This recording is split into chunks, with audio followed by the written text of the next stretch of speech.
So hello guys, আজকে আমি দেবো আমার সাইকেলের রিভিউ। তো আজকে আমার সাইকেলের ফাইনালি আমার মডিফিকেশনটা কমপ্লিট হয়েছে। পুরো অনেক দিন, পুরো 1 মাস ধরে সাইকেলটা ঠিক করার চেষ্টা করছি, পুরো ফাইনালি আজকে হয়েছে। তো আজকে আমি আমার সাইকেলটাকে পুরো দেখাবো। তো বেশি কথা না বলে শুরু করা যাক।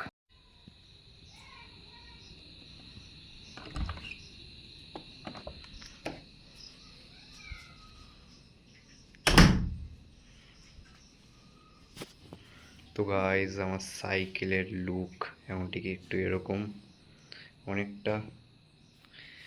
তো এখন আমার সাইকেলটা ফুল মডিফিকেশন করেছি বলতে গেলে। এই যে গিয়ারের ওপরে সেট ওপরে লাগিয়ে দিয়েছি, একদম এত বড় এখন হয়ে গেছে, এত বড়, পুরো এত বড়। তো এই যে শিমানোর সেটটা, এটা নিয়েছে তোমার 850 টাকা, শিমানোর এটা গিয়ারটা। তারপরে এই যে চেনটাকে পুরো নিউ লাগিয়েছি, পুরো চেনটাও নিউ আছে, চেনটার দাম হচ্ছে 130 টাকা। এই যে আমার ক্র্যাঙ্ক সেটটা হচ্ছে সেকেন্ড হ্যান্ড।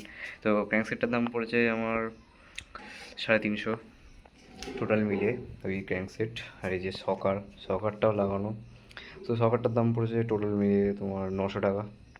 বিকজ এটা একটা নর্মাল সাসপেনশন অ্যান্ড এটা মোটামুটি বলতে গেলে খুব ভালোই স্মুথ আছে। আর হ্যান্ডেল নর্মাল, ব্রেক বলতে গেলে বিশাল টাইট পুরো।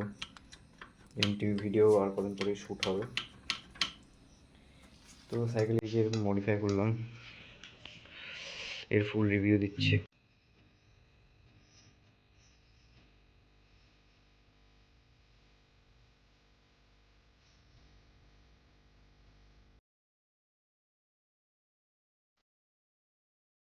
আর আমি এইটাকে পড়ছিলাম, তাই বই খাতাগুলো ছড়ানো।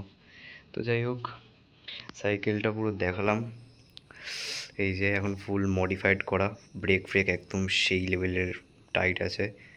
আর চেনটারও হেভি ভালো অবস্থা এখন, নিচের ফ্রি হুইল থেকে শুরু করে সব ক্র্যাঙ্ক সেট, সকার, টায়ার সব এখন পারফেক্ট কন্ডিশনে আছে। শুধু সামনের টায়ারটা একটু ক্ষয়ে গেছে, এটাই, কিন্তু ওদের কিছু হবে না। হ্যান্ডেল, তারপর ব্রেক সব খুব ভালো কন্ডিশনে আছে। সিটটাও ঠিকঠাক কন্ডিশনে আছে, একদম নরম। তো তো ভাই, ভিডিওটা ভালো লাগলে একটা লাইক হ্যাঁ একটা সাবস্ক্রাইব করে দেবেন। তো আজকের জন্য এইটুকুনি, আবার দেখা হবে নেক্সট ব্লগে।